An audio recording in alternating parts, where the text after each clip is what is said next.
लोग जाति का दम और घमंड मानते हैं, तो वो लोग अभी अज्ञानी हैं, गैर जिम्मेदार हैं, गैर जानकार हैं, और उन्हीं की वजह से भारत में जाति के आधार पर जो खाई है जो वो बड़ी होती जा रही है, क्योंकि वो अपनी नीच हरकतों को छोड़ना नहीं चाहते। और जो बाबा साहब डॉक्टर भीमराव अम्बेडकर के संविधान से बराबरी का हक मिला है, हम उसको छीनने नहीं देना चाहते। जब जब अपने अधिकारों के लिए लड़ते हैं, उनको ये बुरा लगता है, तो वो अपनी आदत बदलें, क्योंकि आने वाला कल तो शोषित वर्ग का है, फिर उनको हो सकता है यहाँ रहने में आपत्ति हो, इसलिए अपनी आदतों में सुधार करें। उज्जैन जिले में दलित परिवार के पुलिसकर्मी को मंदिर प्रवेश से रोका गया तथा भेदभाव का व्यवहार किया गया, जो घटना बेहद शर्मनाक है। जिला शाजापुर में दलित परिवार की छात्रा को दबंगों द्वारा विद्यालय जाने से रोका गया। गणेश विसर्जन चल समारोह में शामिल दलित परिवार के छात्र को बेरहमी से पीटा गया तथा उसकी रीढ़ की हड्डी पर जोर से मारकर हड्डी तोड़ दी गई। तो इस पर मैं कहना चाहता हूं कि मैं तो अपने लोगों को मना करता हूं कि क्या करने जाते हैं वहां विसर्जन में और तमाम जगह क्या करने जाते हैं। हड्डी तुड़वाने का ज्यादा शौक है तो चले जाओ, और अगर हड्डी सलामत रखनी है तो मत जाओ। और जो लोग हड्डी तोड़ने भरोसा रखते हैं, मैं उनसे कहता हूं कि तुम्हारे दिमाग में जो ये गलत भावना पैदा हो रही है, इसकी हड्डी भी एक दिन टूटेगी, याद रखना। परिवर्तन प्रकृति का नियम है। आज जो इस कलम के आधार पर जाति व्यवस्था बना के निचले पायदान पर रखा गया है, जब ये निचले पायदान पर रहने वाला मेहनत करेगा, संघर्ष करेगा, तो समय करवट लेगा। और जिस दिन अगर सीम बात यहां तक रहे तो ठीक है, लेकिन अगर ये उल्टा हो गया तो तब आप सोचना कि आप ये अपमान का घूंट नहीं पी पाओगे। उज्जैन जिला के अधिकांश गांव में सड़कों के हालात दिन प्रतिदिन बिगड़ते जा रहे हैं, जिसके आए दिन बच्चों को दुर्घटना का शिकार होना पड़ता है। और जो मेरे साथ साथी है उनको तो पाउडर लग गया। अभी यहां पीछे खूब पाउडर सरकार ने बांटा है, जो मोटरसाइकिल में सब पाउडर लगवा गया है। मगर ये तो हमारे मुल्क की मिट्टी है, इसी मिट्टी में हम लोग दफनाए जाएंगे, इस मिट्टी में हम लोग जलाए जाएंगे। मैं तो मिट्टी का सम्मान करता हूं, क्योंकि बाबा साहब अम्बेडकर ने कहा पर्सन और अंत भारतीय। तो मेरे मुल्क की मिट्टी मेरा वजूद है, मेरा सम्मान है, मेरा गौरव है। वो अगर मेरे चेहरे में पड़ती है तो इससे मुझे तकलीफ नहीं होती। लेकिन जो सरकारों में बैठ के गरीबों के अधिकारों का पैसा जो है डकार रहे हैं, उनको भी सावधान हो जाना चाहिए, क्योंकि लोकतंत्र में सरकारें आती जाती रहती हैं।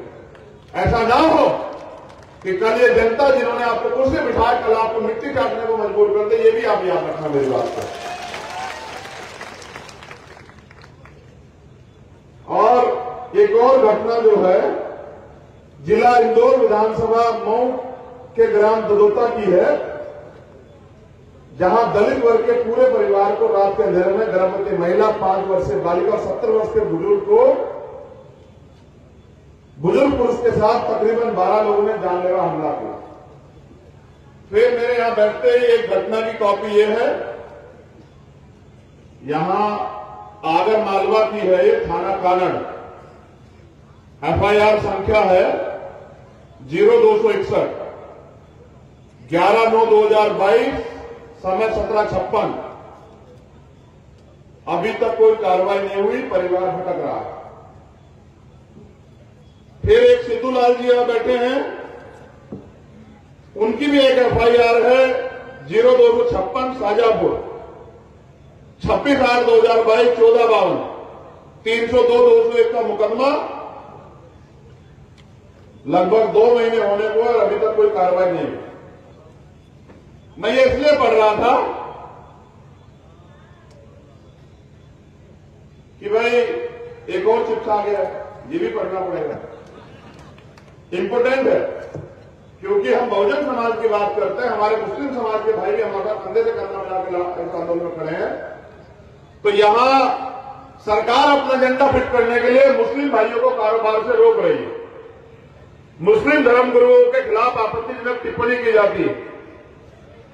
मुस्लिमों के घर तोड़े जा रहे हैं और झूठे मुकदमे लगा के, क्योंकि न्यायपालिका भी इनकी, कार्यपालिका भी इनकी, सरकारें भी इनकी, पुलिस भी इनकी, थाने भी इनके, डॉक्टर भी इनके, तो झूठे मुकदमे लगा के उनको जेल भेजा जा रहा है। मैं उनसे भी कहूंगा, ये घटनाएं मैंने इसलिए पढ़ी क्योंकि मुझे मेरे गुरु मान्यवर साहब काशीराम ने समझाया है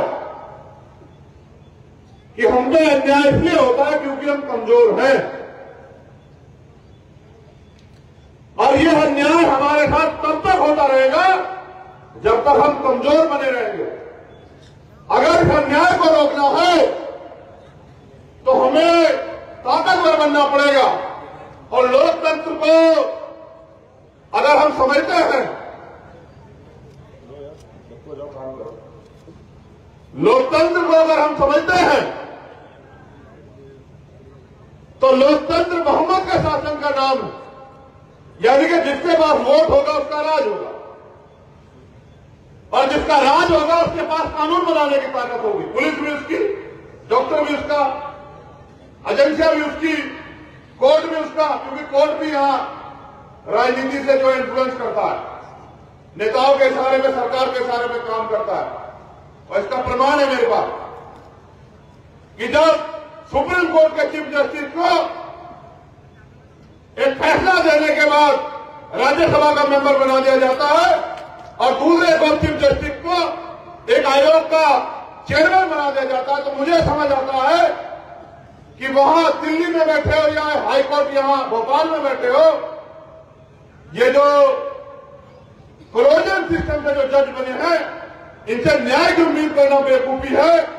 इसलिए कोलोनियल सिस्टम का भी जो है बीज नाश करने का काम भी हमारे आजाद समाज पार्टी करेगी, मेरा वादा है आप लोगों को। जो रणनीति बना के दलित, पिछड़े, आदिवासी लोगों को सुप्रीम कोर्ट, हाईकोर्ट में घुसने रोका गया है, उस कोलोनियल सिस्टम की भी नसबंदी करने का काम आजाद समाज पार्टी करेगी, ये मेरा आपसे वादा है। तो जो बात मैं आपसे कह रहा हूं कि लोकतंत्र बहुमत के शासन का नाम, जिनके पास बहुमत होता है उनका राज होता है, जिनका राज होता है वो शासक वर्ग होते हैं, और जो शासक वर्ग होते हैं ना उनकी बहन बेटों के खिलाफ कोई अन्याय अत्याचार करता, ना कोई उनकी मूछें काटता, ना कोई उनको घोड़ी से रोकता, ना ही उनका हाथ फैला होता, ना ही जो है उनको तमाम तरह के अन्याय जुल्म जाति का सामना करना पड़ता, और ना ही उनका नेता यहां खड़े होकर ऐसे चिल्लाता। समझ रहे हो? जिनके पास राज होता है वो ऐसे चिल्लाते नहीं, ना ही उनके लोग आके ऐसे पैरों में बैठते हैं कि मेरी मदद करा दो। इसलिए मैं आपसे कह रहा हूं, मेरे साथी भी कह रहे हैं, मैं एक बात आपको स्पष्ट करता हूं कि जब मैं अन्याय अत्याचार के खिलाफ संघर्ष करने के लिए निकला तो मुझे एक ही चीज याद थी कि मेरे ऊपर हमारे महापुरुषों का कर्ज है। अभी तक जो अधिकार मुझे मिले, चाहे वो आरक्षण हो या पढ़ने का अधिकार हो, या सम्मान से घूमने का अधिकार हो, या अपनी बात कहने का अधिकार हो, या राजनीति करने का अधिकार हो, प्रधान से लेके एमपी बनने का अधिकार हो, ये मेरी मेहनत नहीं, ये मेरे महापुरुषों की मेहनत और उनकी त्याग तपस्या का फल है। इसके लिए बाबा साहब अम्बेडकर ने अपने 4 बच्चे कुर्बान किए। इसके लिए ज्योतिबा फूले ने, मां सावित्रीबाई फूले ने, मां फातिमा सेन ने अपना जीवन अर्पण किया, तमाम तरह के अपमान सहे और हमें पढ़ने के लिए अवसर दिया, स्कूल खोले। इसके लिए कुर्मी वंश छत्रपति साहू जी महाराज ने आरक्षण का प्रावधान लाए, वो 1902 में उन्होंने पाठशालाएं खोली, उन्होंने सत्यशोधक समाज को दोबारा जिंदा किया, उन्होंने बाबा साहब को प्रेस खोलने के लिए मदद की, उन्होंने अपने समाज के लोगों से कहा और हमारे समाज के लोगों से भी कहा कि बाबा साहब अम्बेडकर तुम्हारे नेता हैं। ऐसे महापुरुषों का की कुर्बानियां, बलिदान, फिर नारायण अगरू, संत गाडगे जी महाराज, प्यारेलाल यादव, पेरियर रामास्वामी नायकर, बाबू जगदेव प्रसाद कुशवाहा, जनरल कपूरी ठाकुर, महामना रामस्वरूप वर्मा, ऐसे महापुरुषों ने अपने प्राणों की आहुति देकर हमें लड़ने के लिए तैयार किया। तो जो आज अधिकार हमें मिले वो हमारे महापुरुषों के संघर्ष का फल है। अगर हम इन अधिकारों को खाके और चुपचाप आराम करने लग जाते हैं और हमारे सामने हमारे अधिकार नष्ट हो जाते हैं, हमारे अधिकार खत्म हो जाते हैं, तो आने वाली पीढ़ी हमसे सवाल जरूर पूछेगी कि जब इस देश में बाबा साहब अम्बेडकर द्वारा दिए गए अधिकार खत्म हो रहे थे तो आप लोग क्या कर रहे थे। मैं आपसे भी कहना चाहता हूं कि अगर आप ताकत देना चाहते हैं तो आप मेरी रैलियों में तो आते हैं। मैं तो इस प्यार के लिए अपने लौटा के कतरा भी कुर्बान कर दूं तो कब पड़ जाएगा आपके इस परिवार के इस प्यार और सम्मान के कारण।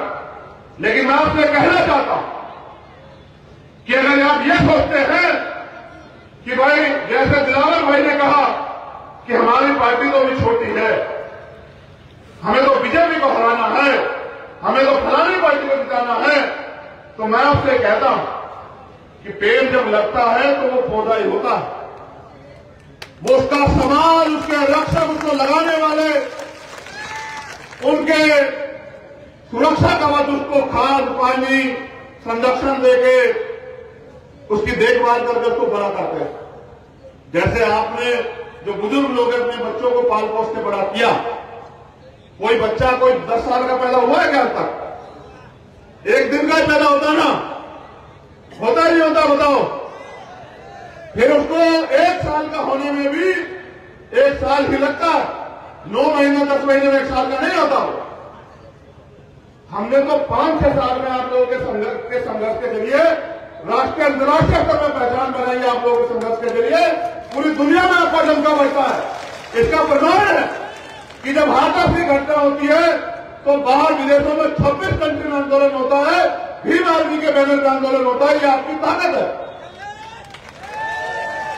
तो मैं आपसे कह रहा हूं कि ये जो पहचान आपके संघर्ष से बनी, अगर आप अपने पौधे को नहीं सींचोगे, आप अपने पौधे को वोट देकर ताकतवर नहीं बनाओगे, मेरे हाथ मजबूत नहीं करोगे, तो ये जो आज अधिकारी कर्मचारी मेरे फोन पे काम नहीं कर रहे हैं, इसका एक कारण है। जानना चाहते हो कारण क्या है? कितने लोग जानना चाहते हैं? हाथ खड़ा करो। बहुत अच्छा, चलो जानो। इनको पता है कि इनकी सरकार तो नहीं है, ये विपक्ष में तो नहीं है, तो ये ज्यादा ज्यादा क्या करेंगे? आंदोलन कर लेंगे, मेरा ट्रांसपोर्ट पोस्टिंग थोड़ा कर देंगे, मुझे सस्पेंड थोड़ा कर देंगे, मेरे ऊपर मुकदमा लिखा के जेल थोड़े ले देंगे। इनके दिमाग में ये बात हर समय चलती है कि हमें उस आदमी का काम करना है जिस आदमी के अंदर इतनी ताकत है। आपने तमाम पार्टियां आजमाई, चुनाव आते हैं जाते हैं, आप वोट देते हैं, घर बैठ जाते हैं, नेता आपके बीच में नहीं आते। मैं आज उज्जैन की धरती पर आया, इसलिए आपसे कह रहा हूं, क्या आपको मेरे संघर्ष पे कोई शक है? नहीं, दोनों हाथ उठा के बताओ, जोर से बताओ, है या नहीं? ये बताओ। तो ये बताओ, आपको लगता है कि मेरे ताकतवर होने के बाद आप कमजोर रह जाओगे? आपको लगता है कि अगर यहां हम ताकतवर होंगे तो आपका हाथ किसी आगे ऐसे होगा? आपको लगता है अगर आप भीम आर्मी आजाद समाज पार्टी ताकतवर होगी तो आपके साथ अन्याय अत्याचार हो जाएगा? और अन्याय अत्याचार होने पे डीएमएसएस पे आराम से कुर्सी बैठ के एसी में सो जाएंगे क्या? लगता है आपको? इसलिए मैं आपसे कह रहा हूं कि ऐसे निकम्मे नेताओं को जिताने से बढ़िया आप भीम आर्मी के आजाद समाज पार्टी के काम करने वाले गरीब कार्यकर्ता को वोट देकर ताकतवर बनाए और मुझे काम करने का मौका दें। और अगर आप मुझे काम करने का मौका देते तो मैं गारंटी देता हूं कि ये मध्य प्रदेश, जिसकी 95% आबादी एससी, एसटी, ओबीसी और माइनॉरिटी की है, जहां इतनी बड़ी संख्या में पिछड़े वर्ग के लोग आंदोलन करते हैं, फिर भी उनको पंचायत में आरक्षण नहीं मिलता। वो इतने बड़े पैमाने पे रैलियां करते हैं, आंदोलन करते हैं, संघर्ष करते हैं, फिर भी उनको जो है जातिगत जनगणना नहीं होती। यहां आदिवासी समाज के लोग रोज हर परेशानी के लिए आंदोलन करते हैं, लेकिन फिर भी उनके साथ नेमावर जैसी घटना होती है। तो मैं आप सबसे कह रहा हूं कि अगर हम अपने महापुरुषों का आंदोलन सफल करना चाहते हैं तो एक चीज तो हमें निकालनी पड़ेगी, वो है जाति व्यवस्था और जातीय महासभा। अगर हम महासभा में बैठे रहेंगे, जाति में बैठे रहेंगे, तो एक जाति के आधार पर न हम प्रधान बन सकते, न विधायक बन सकते, न एमपी बन सकते, न चेयरमैन बन सकते, न मेयर बन सकते, न सभासद बन सकते। अगर आपको राज व्यवस्था लानी है तो राज व्यवस्था की सोच भी पैदा करनी पड़ेगी।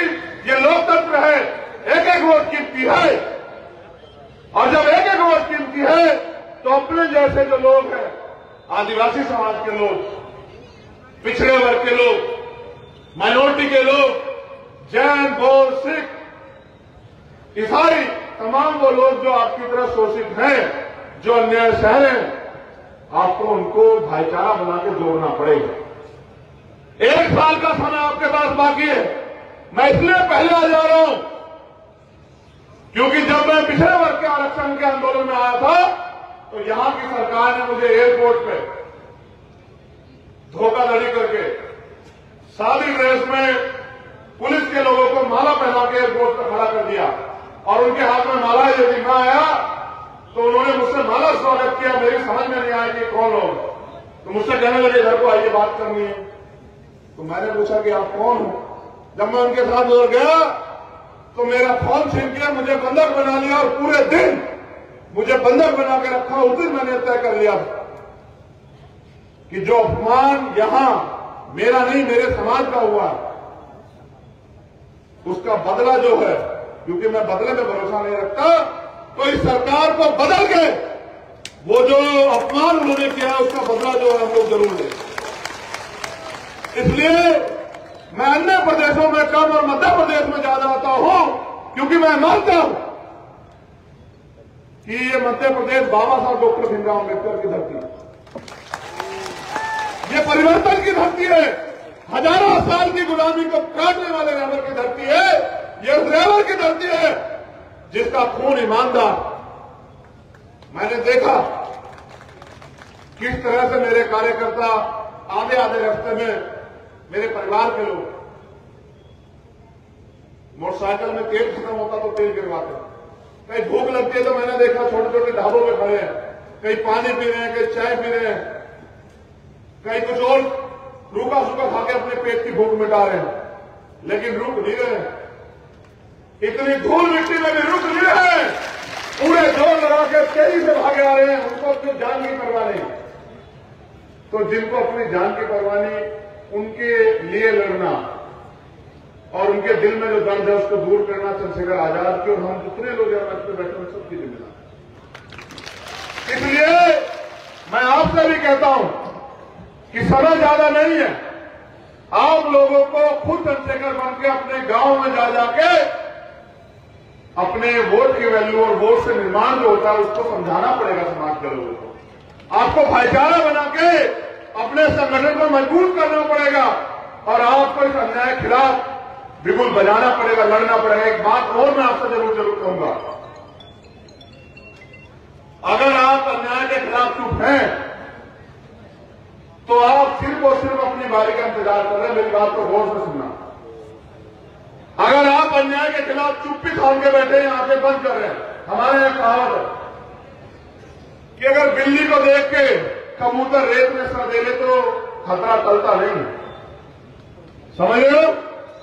अगर बिल्ली को देख के कबूतर रेत में सर दे ले तो खतरा टलता नहीं है। अगर आप काम नहीं कर रहे हैं तो दुश्मन पूरी मजबूती से काम कर रहे हैं, उसका बस चले तो कोई संविधान हटा दो। आप महसूस करके देखो, अगर संविधान नहीं रहेगा तो कोई आपके भाई को यहां मंच से बोलने देगा? ऐसा पंडाल लगाने देगा? मेरी बहन को यहां गाना गाने देगा? इस देश की करोड़ों महिलाओं को डॉक्टर, इंजीनियर, आईएएस, आईपीएस बनने देगा? आपको प्रधानमंत्री तो छोड़िए, प्रधान बनने देगा? तो इसलिए मैं आपसे कह रहा हूं, अगर आप अन्याय के खिलाफ चुप है तो आप सिर्फ अपनी बारी का इंतजार कर रहे हैं, क्योंकि आपके समाज पे तो अत्याचार हो रहा है। भाई अगर उज्जैन में नहीं हो रहा है तो आगर में हो रहा है, आगर में नहीं हो रहा है तो इंदौर में हो रहा है, इंदौर में नहीं हो तो देवास में हो रहा है, देवास में नहीं हो रहा तो भोपाल में हो रहा है, भोपाल में नहीं तो शाजापुर में हो रहा है नहीं हो रहा? बताओ। एनसीआरबी का डाटा कहता नहीं कहता है कि भाई 1 साल में लगभग 63,000 महिलाओं के साथ अपराध हो रहे हैं और 38,000 के करीब अपराध सिर्फ सलूक कास्ट की महिलाओं के साथ हो रहे हैं। वो महिलाएं तुम्हारी बहन बेटी लगती है लगती है बताओ, मेरी बहन बेटी लगती है बताओ। अगर उनके साथ होने वाले अन्याय में हम चुप हैं तो हम कर क्या रहे हैं? अपनी बारी का इंतजार ही तो कर रहे हैं कि जब मेरी बहन के साथ होगा तब मैं लड़ूंगा, यही तो कर रहे हैं।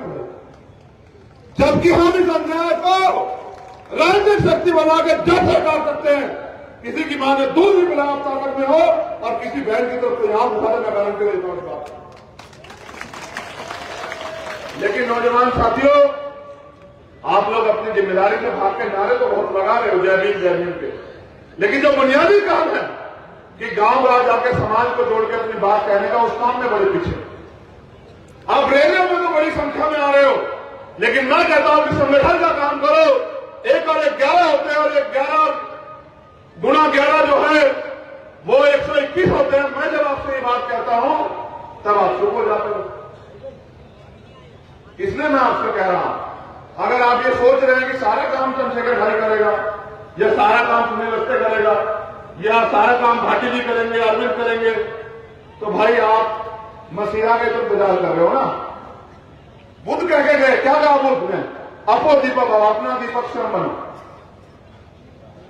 और आप क्या कह रहे हो? कोई मसीहा आज आपकी जिंदगी बदलेगा। और मैं कह रहा हूं कि जो बुद्ध ने कहा वही सत्य है। आप अच्छा बताओ, जितने लोगों को 2 हाथ है, हाथ खड़े करो। बहुत बढ़िया, हाथ नीचे करो। जिनको 2 पैर है वो हाथ खड़े करो।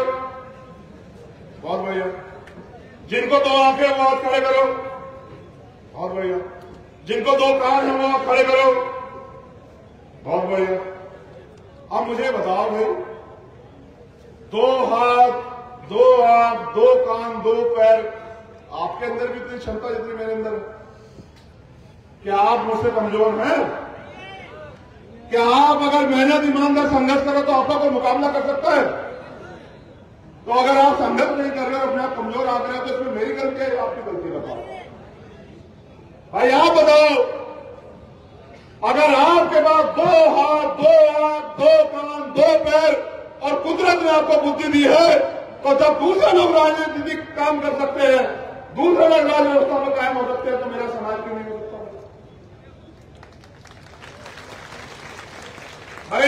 चाहे उच्च जाति का हो, जाति व्यवस्था, चाहे नीच जाति का हो, 1 वोट 1 वैल्यू बाबा साहब अम्बेडकर कह के गए। चाहे राष्ट्रपति की वोट हो या किसान की, मजदूर की हो या नौजवान की, सबकी वोट की कीमत एक है।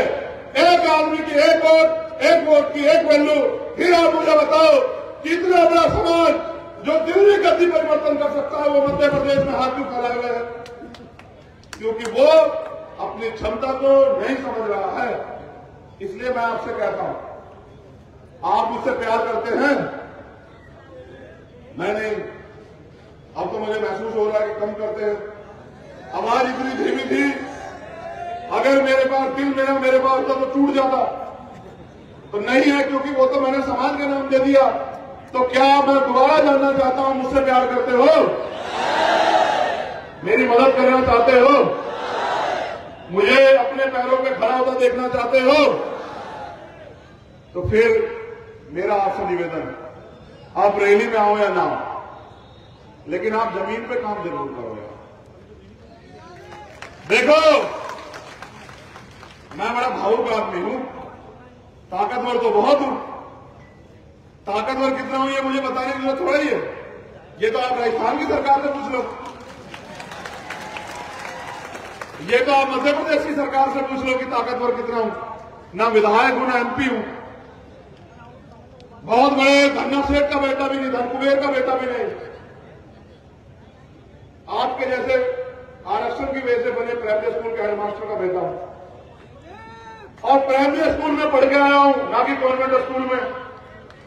और मैं गारंटी देता हूं, लोग झूठ बोलते रहे, मैं नहीं बोलता। मेरी मां दूध बेचती थी, पशु रख के, क्योंकि 6 बहन भाई थे हम लोग, तो खर्चा नहीं पड़ता था नौकरी में। सबको पढ़ाना भी था मेरे पिताजी को, और भी बहनों की शादी भी करी, 3 बहनें। तो मेरी मां खेत पे जाती थी घास लेने, और मैं स्कूल से आता था। और स्कूल से आके सबसे पहले मैं खेत पे जाता था कि मेरी मां को परेशानी ना, उस घास की कचड़ी को उठा के लाता था 2-2.5 किलोमीटर। खेत पे अगर कोई पेड़ टूट जाए तो उस पेड़ को जो है कंधे में रखकर, चाहे वो 1.5 क्विंटल का 2 क्विंटल का हो, एक इंडवा बना के कपड़े का कंधे पे रख के उसको लाता और घर पे आके मशीन पे, अब तो घर पे हमारे घर में भी वो लगी है इलेक्ट्रॉनिक मशीन, तार लगा काट देती है घास। 1.5 क्विंटल घास जो है, चाहे चरी हो, चाहे बाजरा हो, चाहे मक्का हो और चाहे गन्ने का वो हो, 1.5 क्विंटल घास एक बार में जो है, एक बार मशीन पकड़कर काटते खत्म होता था, उसके बगैर छोड़ता नहीं था मशीन। तो मैं तो आपके बीच से निकल के आया, आप में से एक आपका दर्द जानता, इसलिए अब तो मेरी आंखों के आंसू भी सूख गए, इतना दर्द सहते हुए, इतना दर्द सुनते हुए। आप पे एक घटना आती होगी, मेरे पास दिन में सैकड़ों घटना आती है।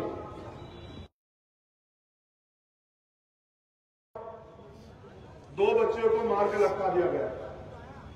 आपको याद है राजस्थान में क्या हुआ? पानी का मटका छू देने पे, देखो मैं तो बोतल का पानी पी रहा हूं, उसकी हत्या कर दी गई। आपने देखा कि एक आईपीएस होने के बाद एक व्यक्ति को सम्मान से बारात निकालने के लिए पुलिस की जरूरत पड़ी। आपने देखा किस तरह से बिहार में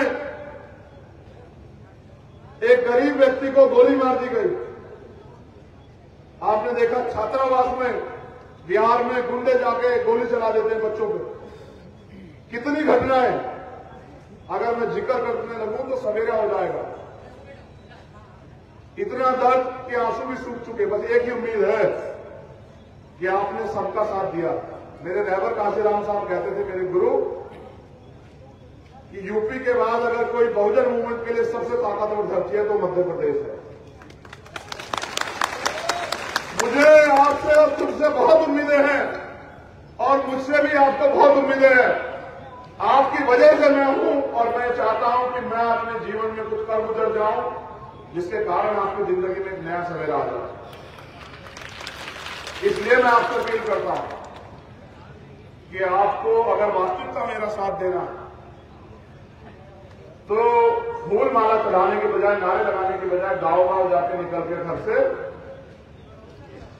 समाज को जोड़ने का, समझाने का काम कीजिए। क्योंकि मैं देख रहा हूं कि जिस तरह से देश का गृह मंत्री कहता है, क्या कहता है कि हम 50 साल राज करेंगे, मुझे ऐसा लगता है कि वो भारतीय संविधान को बदल देना चाहते हैं। उनके नेता भी ये कहते हैं, उनके धर्मगुरु भी ये कहते हैं और वो भी ये कहते हैं।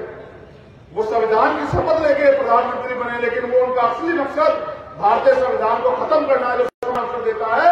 और मुझे लगता है 2024 का चुनाव आखिरी चुनाव। इसलिए मैं आपसे कह रहा हूं कि 23 में इतने ताकत बना देना कि 24 में यहां पर चुनाव लड़ने के लिए भी मैं अपने आजाद समाज पार्टी से पूछे बगैर चुनाव के बारे में बात न करूं।